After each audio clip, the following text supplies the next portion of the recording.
Hablemos de unas lecciones que aprendemos. Lecciones que vemos en el ciclo de la incredulidad, donde encontramos la gracia del Señor.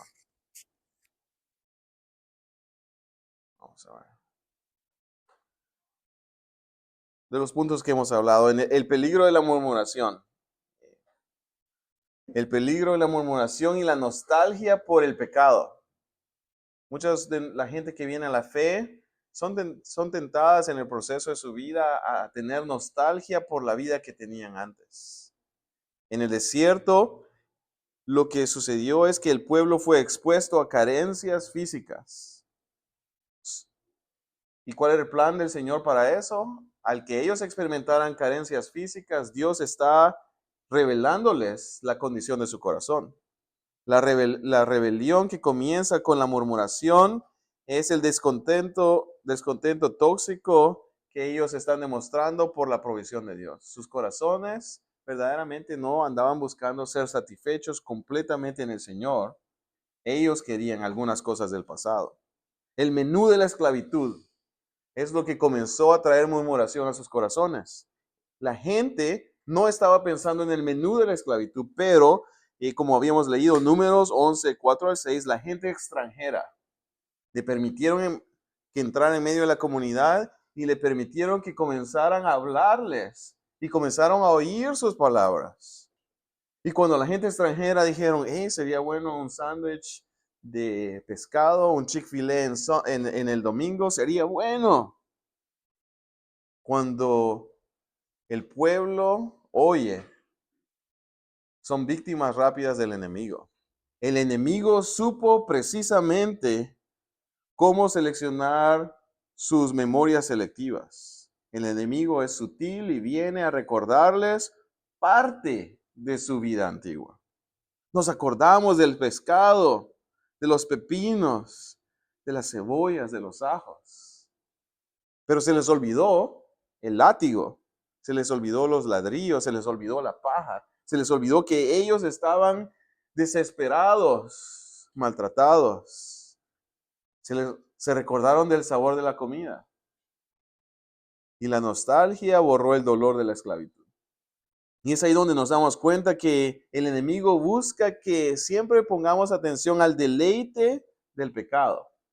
Porque el deleite del pecado, el momentito que alguien abre la computadora y se pone a ver cosas que no tiene que ver, se convierte en el deleite momentáneo y en la anestesia. La anestesia de que su vida está comenzando a ser destruida. Y el enemigo entra sutilmente a las vidas de esta comunidad y los anestesia. Les recuerda ese pescado en ají y de repente comienzan a olvidar que eran esclavos, que estaban en dolor, que hijos murieron, que infantes murieron y fueron asesinados, que el pueblo eran duro y tenían capataces encima de ellos que los estaban haciendo para que perdieran aún sus propias conciencias. Pero Dios no responde con escasez. Cuando el pueblo se está quejando, Dios satura sus vidas exactamente de lo que ellos están deseando, porque ellos no están deseando un tesoro divino. No desearon entrar a la tierra de leche y miel. Deseaban más carne. Y Dios les dice, comeréis hasta que os haga salir por las narices, hasta que aborrezcan el deseo de sus corazones que viene de esta tierra. Porque ustedes menospreciaron a Jehová. Vemos aquí el peligro para el creyente que ha sido redimido de volver a la maldad de su Egipto. La nostalgia por la seguridad aparente se convierte en la herramienta del enemigo.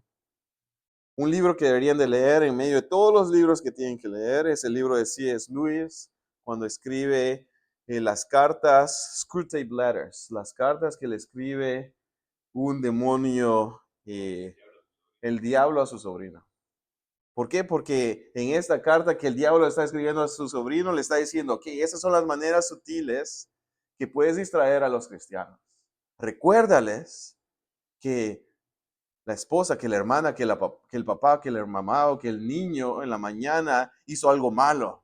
Recuérdales de eso, de cómo te hizo sentir. para que antes de entrar al culto no estés preparado. Lean ese libro, es bien interesante cómo fue escrito. El enemigo sutilmente busca colocar nostalgia o aquellas cosas que nos molestaron para robar lo que el Señor está haciendo. Idealizar la olla de carne les hizo olvidar la provisión presente de Dios. Dudaron su bondad. Activaron sus labios para quejarse y atacaron la soberanía de Dios y la realidad de que Dios los amaba. Esto llevó a que perdieran la herencia y eso es lo que sucedió con los incrédulos. Ese es el punto de inflexión teológico de todo el relato de los 12 espías. Define cuánto tiempo van a pasar en el desierto. 40 días era la distancia entre Egipto y la tierra prometida. Pero debido a que dudaron la palabra del Señor, cada día de esos entre Egipto y la tierra prometida se convierte en un año de deshacer el corazón deseoso de esclavitud. 10 espías reconocen la dificultad de la tierra y magnifican los obstáculos. Oh, eso va a ser demasiado difícil. No lo deberíamos de hacer. No deberíamos de vivir esa vida creyendo en el Señor. No podemos subir, dice el pueblo, dicen los 10 espías, contra aquel pueblo porque son más fuertes que nosotros. Son más que nosotros. A nuestro parecer parecemos como langostas y así les pareceríamos a ellos. Desarrollaron el primer caso de complejo de langosta. Se sentían así. Pónganse a pensar. Cuánto miedo de verdad sintieron en su corazón y cuánta duda tuvieron ante un Dios que dijeron, somos así de chiquitos ante esos gigantes. El informe que Dios mandó con Josué y Caleb lo ignoraron. Ven a los gigantes y ellos miran a los gigantes y dicen, ellos son como pedacitos de pan y nos los vamos a comer. El enemigo viene y remueve la identidad de aquellos que ponen atención a sus artimañas y ellos se sienten menos. Cuando Dios habla a la vida de los líderes, les permite darse cuenta, el Señor conmigo. Estos gigantes no los vamos a comer, no los vamos a comer vivo. Si Jehová se agrade de nosotros, dice Josué y Caleb, Él nos llevará a esta tierra. La gente tenía dos opciones, dudar o creer. Ellos decidieron dudar y el costo de su incredulidad los llevó a tener sus cuerpos enterrados en el desierto. ¿Cuál es la lección para nuestras vidas? El desafío para nuestras vidas es elegir entre ver los gigantes de acuerdo a cómo el enemigo quiere que los miremos, que nos asustemos, que tengamos miedo, que no tengamos fe, que confiemos en nuestra propia prudencia y no le confiemos a Dios que ha dicho, adelante, ve en pos de mí. Los gigantes para nosotros podrían ser financieros, culturales, legales, o vamos a oír la promesa de Dios. Hebreos 3:19 dice, vemos pues que no pudieron entrar por causa de su incredulidad. La fe no niega que era difícil. La fe no niega que iba a haber un obstáculo, que iban a tener que levantarse como una fuerza militar, iban a tener que ir a pelear. La fe no niega eso, pero se somete a la realidad que Dios está con ellos, que la presencia de Dios los está acompañando, que Dios les ha dicho, ve y derrótalos. La incredulidad es lo opuesto, es actuar como si Dios no existiera, como si Dios no fuera capaz de cumplir lo que Él nos ha dicho que miremos. La serpiente funciona de esa manera, es el símbolo para que miremos a la cruz. La raíz del problema es que la gente desprecia la gracia. El pueblo no solo se queja de la falta de agua, sino que se insulta la provisión de Dios. Y dicen, no queremos lo que Dios nos está dando.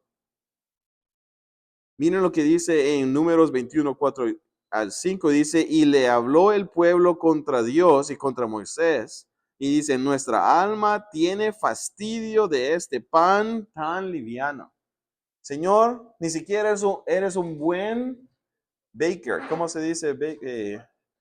Panadero. Ni siquiera es un buen panadero, Señor. Este pan, danos conchas por lo menos. Danos buen pan. Le llaman pan liviano. Una traducción en hebreo podría ser miserable. Desprecian el sustento sobrenatural de Dios. El juicio llega a través de serpientes ardientes, recordándole la realidad mortal del pecado. Cuando la gente peca, se multiplica el pecado. Lo vemos en Génesis, lo vemos en los siguientes libros. La paradoja es la cura. En medio del juicio, Dios provee esta salvación radical, la serpiente de bronce. No les quitó las serpientes. Las serpientes se estaban comiendo sus vidas y matándolas. Pero proveyó el antídoto en medio de ellas. Hazte una serpiente ardiente, ponla sobre esta asta, y cualquiera que fuere mordido y mirara a ella vivirá. La fe es bien simple. La cura no requería obras, ni ofrendas, ni caminar, ni luchar con las serpientes, solo requería mirar, un acto básico. Desviar la vista de la mirada del dolor y fijarla en la provisión que Dios ha dado.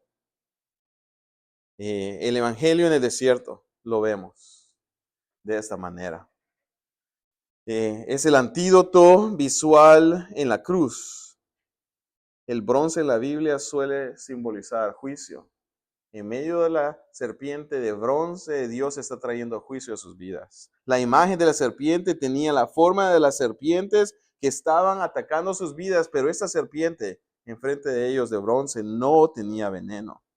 Es así como viene Cristo a nuestras vidas, en semejanza de nuestro pecado, en forma de hombre, en forma de carne, pero Él viene sin pecado para que cuando lo miremos a Él, obtengamos la cura de los problemas que nos han acechado. Si alguien podría leer Juan 3, 14 y 15 nuevamente.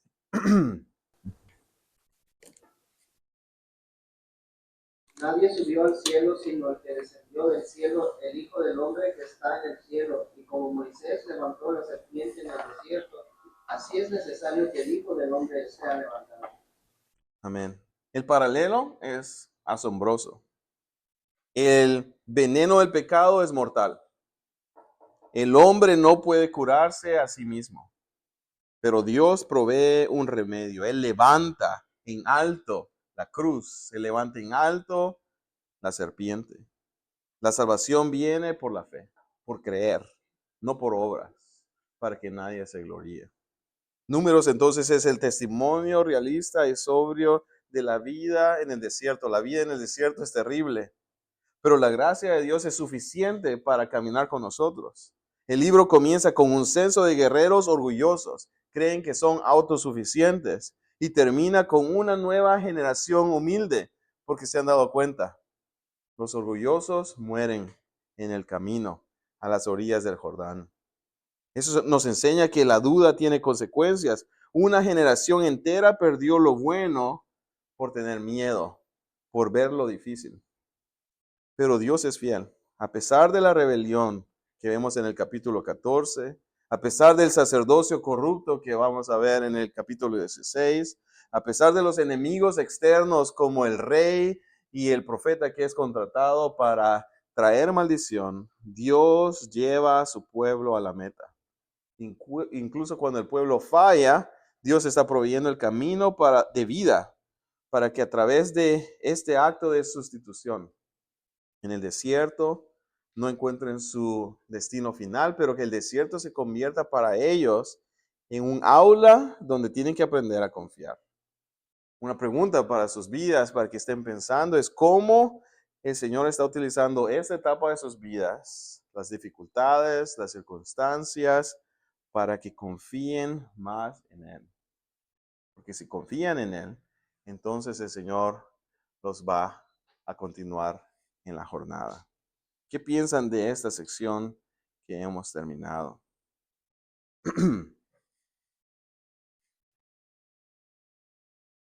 Los de atrás.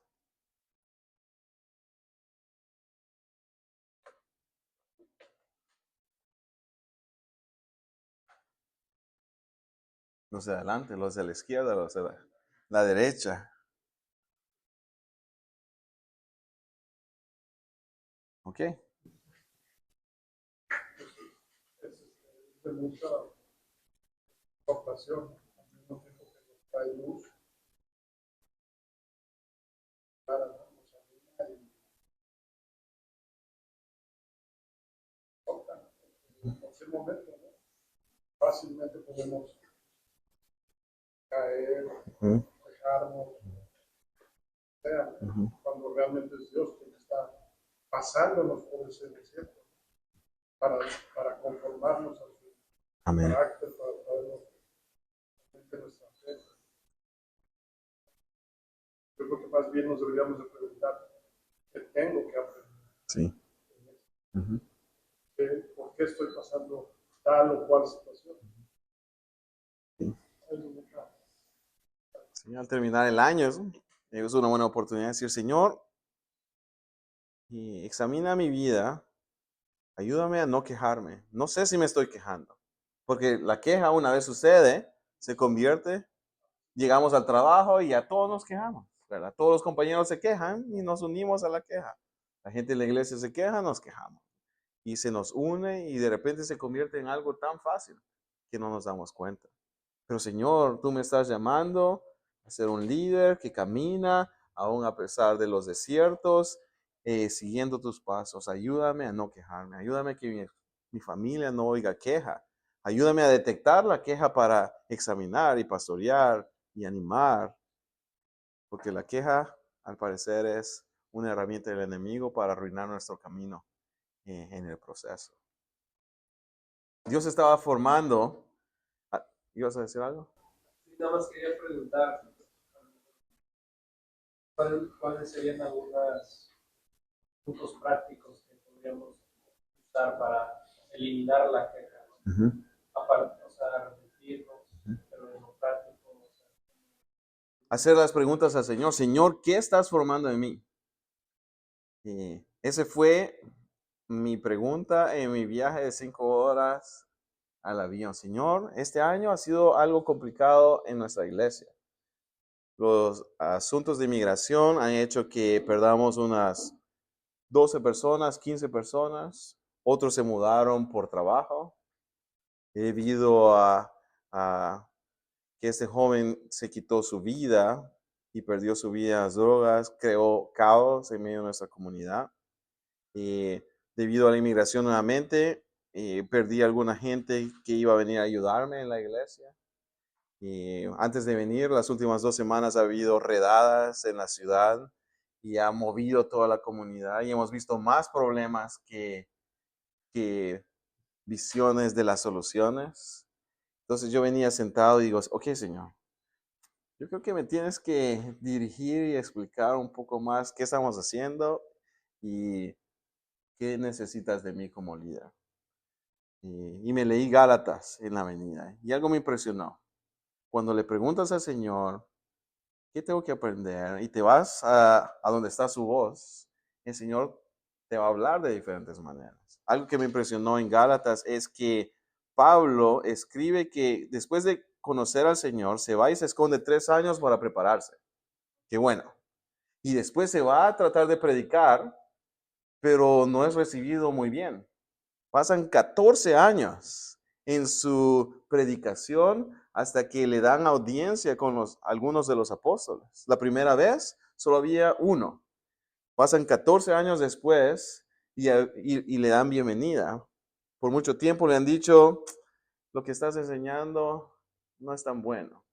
Habían influencers que estaban influenciando más el ambiente, pero no le estaban añadiendo nada más. Y algo me gustó darme cuenta, 14, ya pasan 17 años de que está sirviendo al ministerio y entonces es reconocido capaz de compartir el evangelio hacia otros.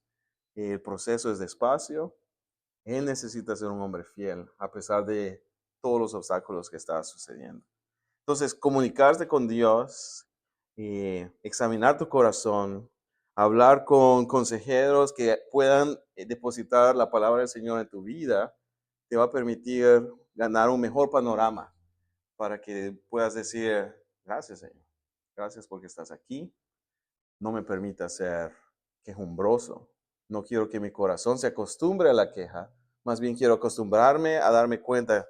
Ok, Señor, eso está difícil.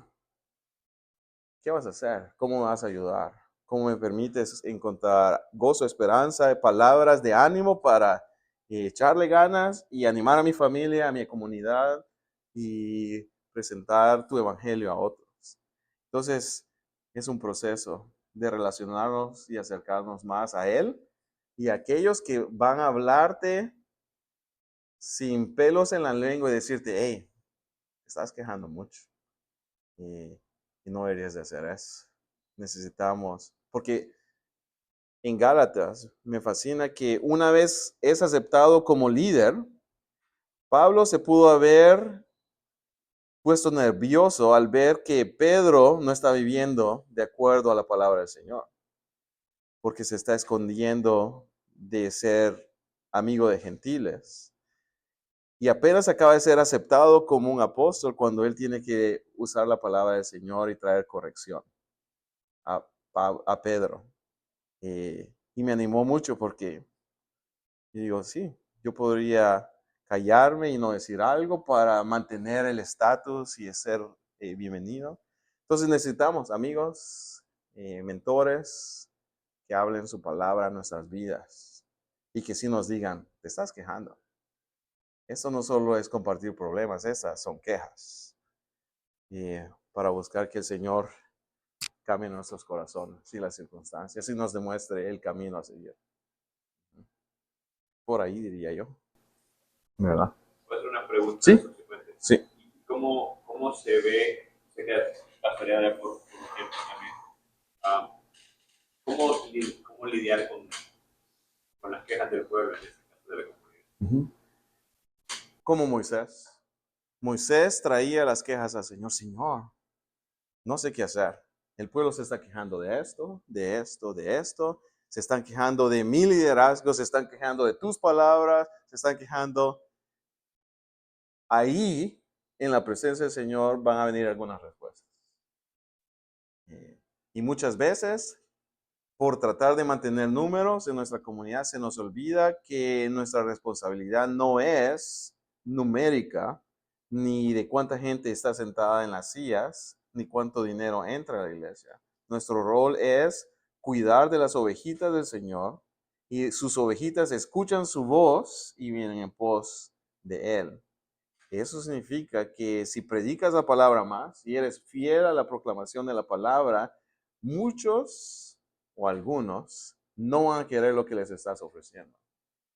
Y como eres llamado a hacer eso, tú continúas haciendo eso. Y los que no quieren comer de lo que el Señor te ha dado a alimentarlos, es mejor que se vayan. ¿Me entiendes? Porque así funcionan las cosas. Una idea.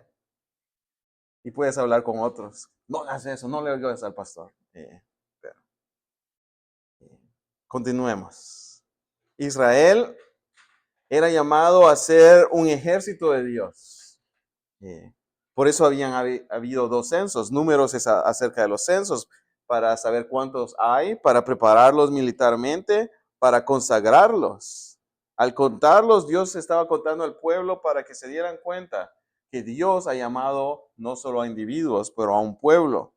El ejército del Señor marchando bajo su estándar, Números 2:2.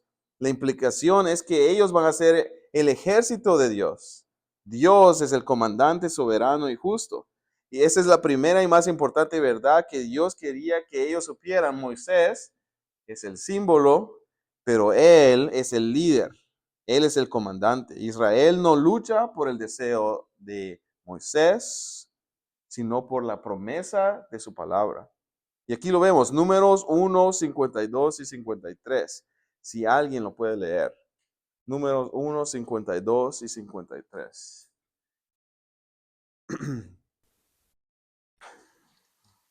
Los hijos de Israel acamparán cada uno en su campamento y cada uno junto a su bandera con sus ejércitos.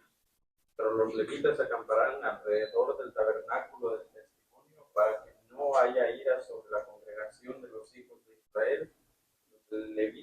tendrán la guarda del tabernáculo del testimonio. Ujú. El Señor es el comandante soberano. Él está mandando dónde va a estar la gente, qué es lo que tienen que estar haciendo. Y Él les va a dar instrumentos, señales para que vayan a la batalla. Y en Números capítulo 10, Dios provee el sistema de cómo va a aprender la gente a levantarse, a parar, a moverse. Y el Señor crea un sistema de trompetas de plata. No eran instrumentos, eran comunicación, signos, señales de guerra, símbolos de llamado, símbolos de ir, cuando levantarse, quién tiene que salir primero. Dios tenía una estrategia desde lo alto. Números 10:9 dice, y cuando hubieres guerra en vuestra tierra contra el enemigo que os oprima, tocaréis la alarma con las trompetas y seréis recordados por Jehová vuestro Dios y seréis salvos de vuestros enemigos. El Señor los está entrenando a estar alertas a su voz, a estar alerta a su mandato. Cuando hay guerra, levántate, pelea la batalla. Cuando oyen la trompeta, no solo saben que van a la batalla, pero que Dios ya les ha dado la victoria. Pero algo que aprendemos también es que la adoración precede la guerra. En el orden del campamento se subraya la necesidad de que el tabernáculo esté en medio de ellos. Sin adoración, el pueblo no se puede ir a la guerra. El centro vital de las tribus y de la manera que están estructurados es que en medio de ellos está la adoración.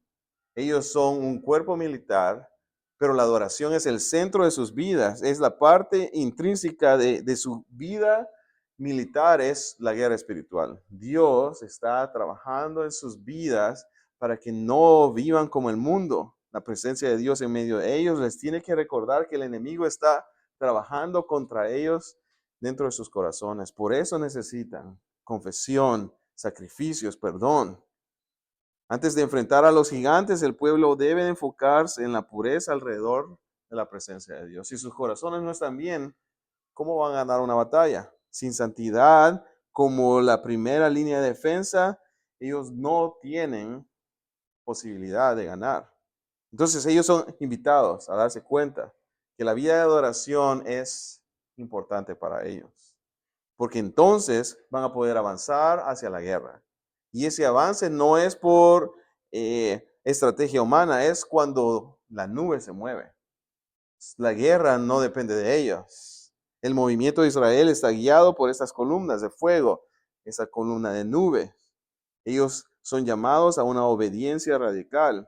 Descansan cuando el Señor les dice que descansan, marchan cuando el Señor les dice que marchen, y la logística, la planificación, le pertenece al Señor. Podían acampar muchas veces solo un día. Muchas veces pasaban un año entero. Su obediencia al moverse, tenían que estar pendientes de la nube. Y eso es muy importante para nuestras vidas. Y especialmente cuando estamos siendo entrenados para el ministerio, es porque Dios quiere utilizarnos. Y muchas veces aprendemos muy bien, pero muchas veces creemos que así como aprendemos teología, historia, y vamos a aprender de algún manual, cuáles son las estrategias de plantar una iglesia, y vamos a ir a los 3 pasos, y nada ha sucedido. Porque a la hora de la batalla, de hacer el ministerio, de vivir en medio del desierto, buscando que el Señor se mueva, tenemos que estar alertas a lo que Él está haciendo. ¿Cuáles son las implicaciones de esto para nuestras vidas? Orden en la inestabilidad. Dios es el que trae orden en medio de la inestabilidad. Él es fiel, Él da su palabra, Él da estructuras para que sepamos dónde está su presencia. Nos damos cuenta que no solo necesitamos de orden, pero necesitamos estar conscientes de que hay una batalla espiritual. A menudo nos damos cuenta de eso. Necesitamos que la presencia del Señor esté en nuestras vidas para que estemos poniendo atención. ¿Por qué están enojados esos hermanos de nuestra iglesia? Muchas veces creemos que es contra nosotros. ¿Qué les hice? Pero no se nos da cuenta que el enemigo está buscando destruir y fragmentar familias para que sientan que tú los maltrataste. Pero el enemigo desea que se cree incredulidad, pecado, desesperanza en medio de nuestras comunidades, y nosotros tenemos que darnos cuenta que el enemigo ha venido a matar, hurtar y destruir, y que hay una lucha espiritual en medio de nosotros y nosotros necesitamos estar centrados en su palabra, disfrutar de su presencia para estar alertas, listos para combatir esta. ¿Cómo está nuestro tiempo?